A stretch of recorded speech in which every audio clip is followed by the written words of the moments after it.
Good morning दोस्तों। तो चलिए हम लोग निफ्टी का चार्ट एनालाइज करते हैं फॉर अपकमिंग वीक।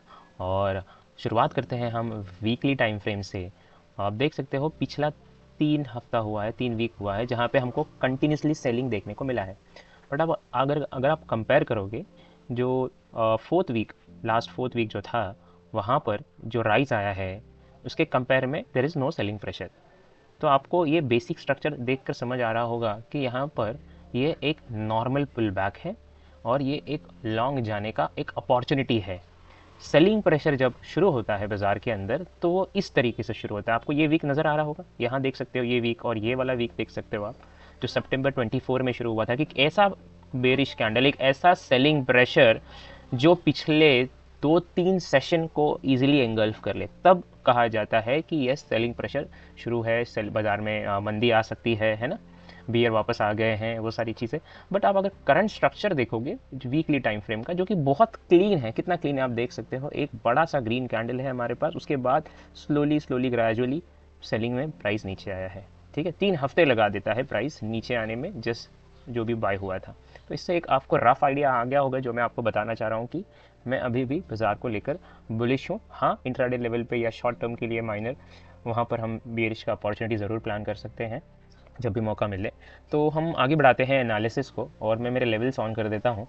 तो ये कुछ लेवल्स है जो ऑलरेडी मैंने प्लॉट कर रखा है। मैं मूव ऑन करता हूँ डेली टाइम फ्रेम पर, फिर हम डीप डाइव करेंगे। और ये लेवल्स मैं मेरे पिछले बहुत सारे वीक्स की वीडियो से मार्क करते आया हूँ।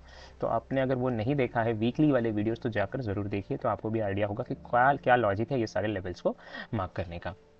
अब जैसा कि हम डेली टाइम फ्रेम पर है और लास्ट सेशन का जो डेली क्लोज है आप देख सकते हो, वो एक डेली के डिमांड जोन के आसपास आकर प्राइस रुक गया है। ये एक डेली का डिमांड जोन है, जिस डेली की डिमांड जोन है ये इतने सारा जो यहाँ पे गार्बेज एरिया, ये कह सकते हो आप हल्का फुल्का कंसोलिडेशन है, इसको ब्रेकआउट किया था। तो यहाँ पर दो है बेसिकली, डिमांड जोन 1 है, डिमांड जोन 2 है, ये ओरिजिन है जहाँ से एक्चुअली मूव आया था।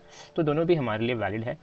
बात करें कि बुलिश यहाँ से कब हो जाएगा या यहाँ से रिटर्न कब हो जाएगा, तो जो आइडियली मैं देख रहा हूँ वो ये डिमांड जोन 2 तक प्राइस अगर आ जाए और फिर यहाँ पर कोई एक बुलिश फॉर्मेशन हो 75 मिनट के टाइम फ्रेम पे या 125 मिनट के टाइम फ्रेम पे एक बुलिश कैंडल हो, ठीक है, तो वहाँ पर एक लॉन्ग जाने का बहुत अच्छा अपॉर्चुनिटी बना है। शॉर्ट जाने की अगर हम बात करें तो अभी कुछ शॉर्ट के बारे में बिल्कुल नहीं सोचना है। बाजार एक डिमांड जोन के आसपास में आ चुका है, यहाँ से हल्का फुल्का डिप आ सकता है, लेकिन आपको पता नहीं क्योंकि जब यहाँ से रिवर्स होगा तो काफ़ी तेज़ी से रिवर्स हो सकता है।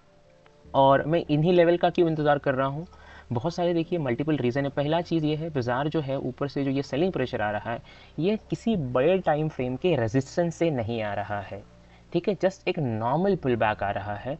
और प्राइस को रोकने के लिए हमारे पास ये डेली का डिमांड जोन है, हमारे यहाँ पर एक वीकली डिमांड जोन है, और आप देख सकते हो मंथली डिमांड जोन का यहाँ लिख रखा है मैंने प्रॉक्सिमल लाइन, ठीक है। तो यहाँ पे मंथली डिमांड जोन भी है। और एक जो दूसरी चीज़ है वो है वीकली 20 EMA, वो भी मैंने यहाँ मार्क कर रखा है जी। तो प्राइस को रोकने के लिए बहुत सारी चीज़ें हैं यहाँ पर। तो यहाँ से बाजार बेरिश हो गया है या फिर और गिर जाएगा, ऐसा कुछ भी नहीं है। यह एक लॉन्ग जाने का बहुत ब्यूटीफुल अपॉर्चुनिटी है। बात करें हम लोगों को अगर कुछ शॉर्ट का अपॉर्चुनिटी प्लान करना है तो बेस्ट जो हमको शॉर्ट का अपॉर्चुनिटी प्लान करने मिलेगा वो मिलेगा इस लेवल के आसपास। मैं आपके लिए ये मार्क कर देता हूँ, ये एक डेली का एक सप्लाई जोन है, डेली सप्लाई जोन। यहाँ पर अगर प्राइस जो है वो इस डेली डिमांड जोन 2 और मंथली प्लस वीकली के डिमांड जोन पे चला जाता है, वहाँ से अगर कुछ बाउंस बैक आता है तो यह डेली सप्लाई जोन पे हम प्ले नहीं करेंगे। प्ले हमें तभी करना है अगर करंट जहाँ पर क्लोजिंग है यहाँ से ही एक अपसाइड बाउंस बैक आने की कोशिश होती है, तो यहाँ पर हम एक शॉर्ट का अपॉर्चुनिटी प्लान कर सकते हैं। बिकॉज यहाँ पर ये डेली सप्लाई जोन है, प्लस यहाँ पे डेली का 20 EMA भी है यहाँ पर, ठीक है। ये दो चीज़ है यहाँ पर जो प्राइस को ऊपर जाने से रोक सकता है, ठीक है। तो ये है डेली का एनालिसिस। और जैसा मैंने आपको वीकली व्यू बताया कि मैं अभी भी बुलिश हूँ, यहाँ पर कुछ पैटर्न्स का मैं वेट कर रहा हूँ। मैं एक बार मूव ऑन करता हूँ 75 मिनट के टाइम फ्रेम पर। 75 मिनट के टाइम फ्रेम पे जब हम मूव ऑन करते हैं तो हमको पिक्चर में और थोड़ा क्लैरिटी देखने को मिल सकता है कि एक्चुअली क्या प्राइस एक्शन बताने की कोशिश कर रहा है। मैं आपके साथ एक ऑब्जर्वेशन शेयर कर देता हूँ। आप देख सकते हो यहाँ पर एक डाइवर्जन बना है प्राइस के अंदर, यहाँ पे आप दिखा देता हूँ मैं आपको मार्क करके। ये देखिए यहाँ पे प्राइस में एक लोअर लो बना हुआ है और RSI के अंदर आप देख सकते हो लोअर लो का फॉर्मेशन नहीं है, ठीक है। तो ये एक अर्ली सिग्नल है कि ट्रेंड यहाँ से चेंज हो सकता है, ऑल्दो हमको कुछ कन्फर्मेशंस का वेट करना पड़ता है, उसके बाद हम कह सकते हैं बुलिश। तो जैसा मैंने आपको बताया कि बाजार जो है वो डिमांड जोन के नियर आ चुका है, आप देख सकते हो RSI के अंदर यहाँ पे डाइवर्जेंस बनना शुरू हो रहे हैं, है ना, और उसके बाद हमको यहाँ पे लॉन्ग जाने का बहुत अच्छा अपॉर्चुनिटी मिल सकता है। तो ये है 75 मिनट का टाइम फ्रेम का एनालिसिस। सो निफ्टी का मैंने ओवरऑल एनालिसिस आपके साथ शेयर कर दिया है, आपको बता दिया है कि डाउन साइड हमारे पास प्रोटेक्ट करने के लिए क्या है, अप साइड रोकने के लिए क्या है।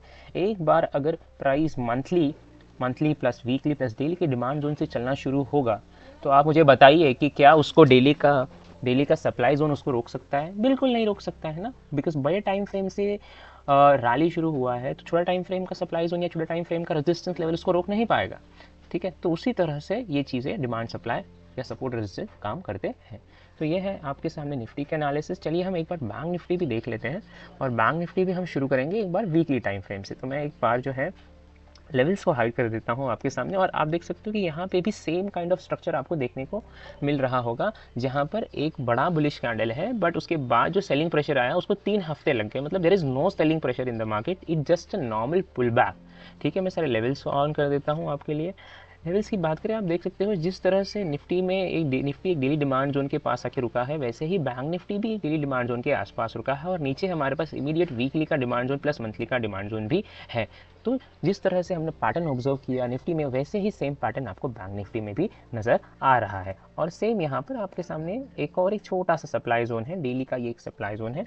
So this is daily supply zone, जो कि प्राइस को थोड़ा बहुत रोक सकता है। अगर बैंक निफ्टी यहाँ से ही ऊपर जाने की कोशिश करता तो यहाँ प्राइस थोड़ा सा, ये डेली के सप्लाई जोन उसको थोड़ी देर के लिए रोक सकता है। और अगर प्राइस थोड़ा डिप डाउन आकर ये मंथली प्लस वीकली और डेली के सप्लाई डिमांड जोन से चलना शुरू होता है, तब यह डेली का जो सप्लाई जोन है इसका कोई वैल्यू नहीं रह जाएगा, ये बस थोड़े टाइम के लिए प्राइस को साइडवेज कर सकता है, उसके बाद ऑल दो प्राइस को ऑल टाइम हाई क्रॉस करके ऊपर जाना है।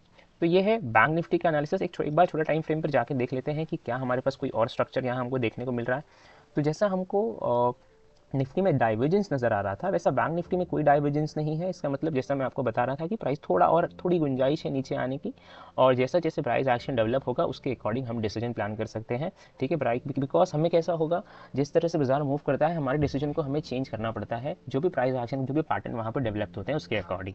तो ये है बैंक निफ्टी का एनालिसिस। आशा करता हूँ आपको समझ आया होगा मैंने जो भी आपको एक्सप्लेन किया, और अगर आपको समझ आया है तो वीडियो को लाइक कर दीजिए, और चैनल पर नए हो तो सब्सक्राइब जरूर करिए, क्योंकि मैं जो ये मेरे डेली के एनालिसिस है वो मैं शॉर्ट्स के थ्रू पोस्ट करने की कोशिश करता हूँ, और अगर कुछ मुझे स्टॉक्स में मिलते हैं तो मैं वो भी सारे आपके साथ शेयर करने की कोशिश करूँगा। और दूसरी जो आखिरी चीज़ है, अगर आपने अब तक मेरे RSI का जो डाइवर्जन वाला वीडियो नहीं देखा है तो उसको जाकर ज़रूर देखिए, जहाँ पे मैंने एक्सप्लेन किया है कि बेस्ट एंट्री मेथड कौन सा है ना, वो बेस्ट एंट्री मेथड में कैसे हमको रिएक्ट करना है, कैसे हम अर्ली एंट्री ले सकते हैं।